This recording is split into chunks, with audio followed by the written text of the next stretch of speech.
Olá, boa noite. Boa noite, seja bem-vindo a mais um Debate em Pauta. No programa de hoje iremos falar sobre um transtorno que pode aparecer em qualquer fase da vida, mas principalmente na adolescência, período marcado por transições, experiências e complicações, a ansiedade. De acordo com dados da Organização Mundial da Saúde, cerca de 9,3% dos brasileiros sofrem dessa patologia. Por isso, na noite de hoje, iremos abordar esse tema com a psicóloga Patrícia Amor. Seja bem-vinda ao programa Debate em Pauta. Obrigada. Oi, Patrícia, seja bem-vinda.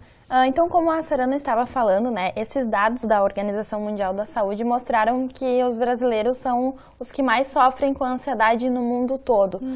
Por que a gente sofre, então, tanto com essa patologia?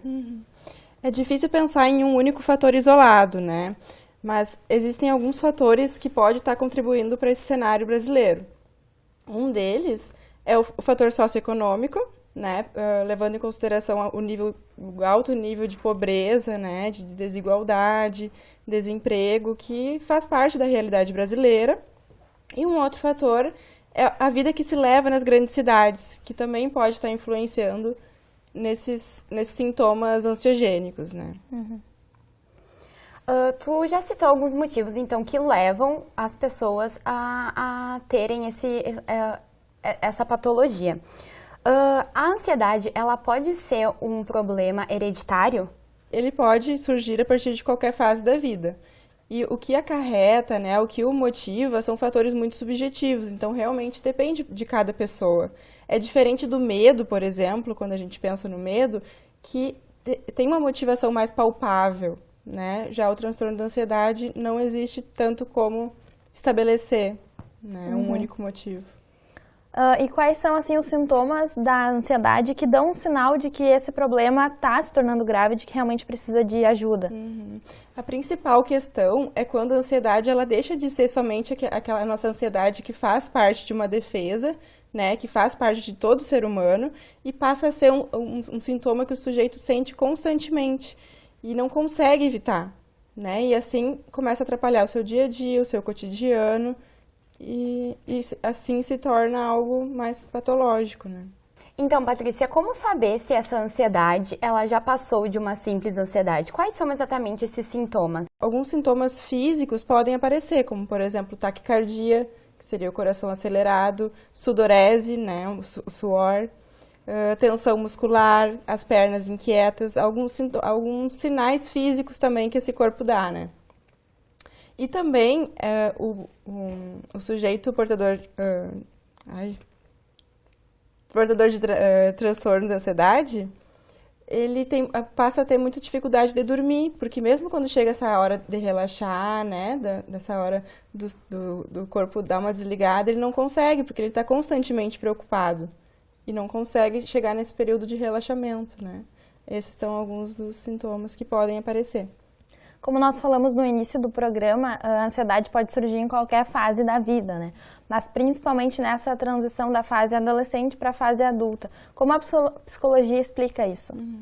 A fase da adolescência para a vida adulta, ela é justamente um período de transição para o desconhecido, né? E esse desconhecido, ele traz consigo muitas dúvidas, muitos questionamentos, que com esses questionamentos podem trazer alguns sintomas ansiogênicos nesse adolescente que está nessa transição, né? Eu costumo dizer que esse é um período onde a gente deixa tudo aquilo que a gente conhece, toda aquela rotina de acordar, de ir para a escola, que faz parte da adolescência, para uma vida adulta que a gente não sabe como é que vai ser, né? Como proceder e pode estar acarretando em alguns sintomas.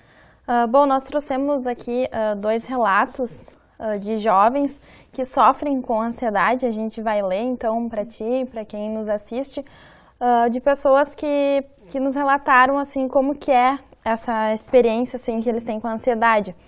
Mas a gente não vai identificá-los, então, por pedido deles mesmo, né? Começa, Sarana. O primeiro, então, relato que a gente teve foi de um jovem, então, menino, e ele começa relatando que a ansiedade dele agora é bem menor do que já foi antigamente, mas que ela ainda incomoda, ainda incomoda na vida dele, né?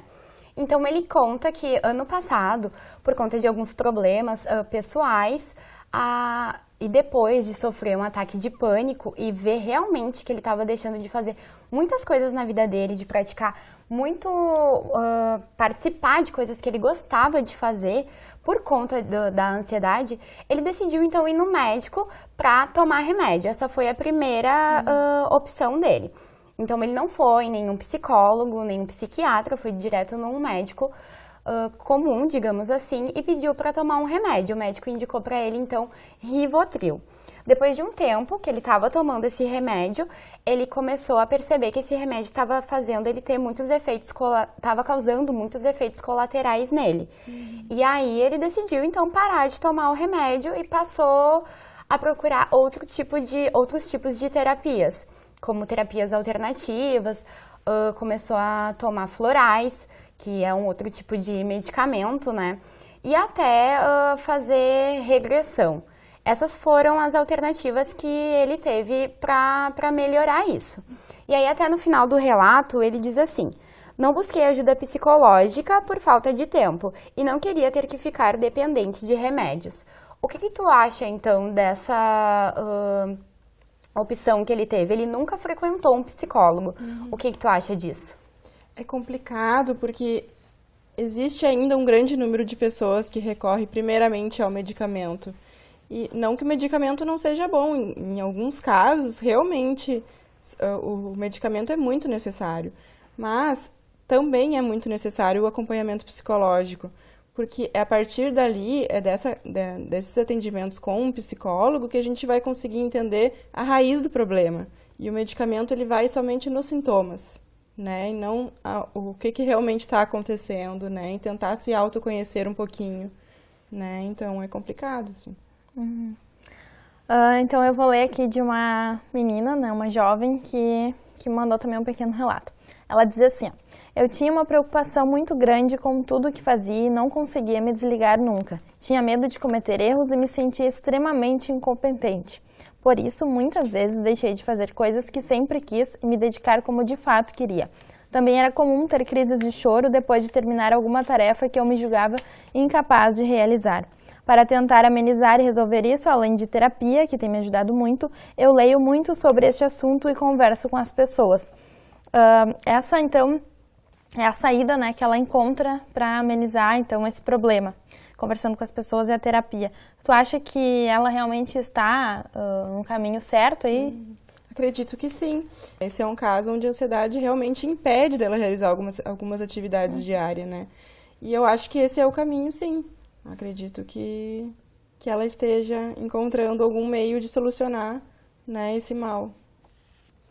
Então, para terminar a nossa entrevista, eu quero saber quais são as dicas que tu, como psicóloga, dá então, para essas pessoas que sofrem de ansiedade, seja ela leve ou seja ela bem grave. O que tu tem para falar para essas pessoas? Acho que o primeiro passo é tu conseguir identificar, né, que tem alguma coisa errada ali, que tem algo me atrapalhando. A partir daí, buscar por um atendimento psicológico, que vai fazer toda a diferença. E também algumas práticas alternativas podem vir a ajudar. Tem quem goste de yoga, né, de algum esporte, alguma coisa que vai ajudar a aliviar esses sintomas também. Muito obrigada, então, Patrícia, a gente quer te agradecer, né, pelos teus esclarecimentos. Foi uma noite bem proveitosa, né, e é sempre importante debater assuntos como esses. E a você que nos assiste, muito obrigada pela audiência e até o próximo Debate em Pauta.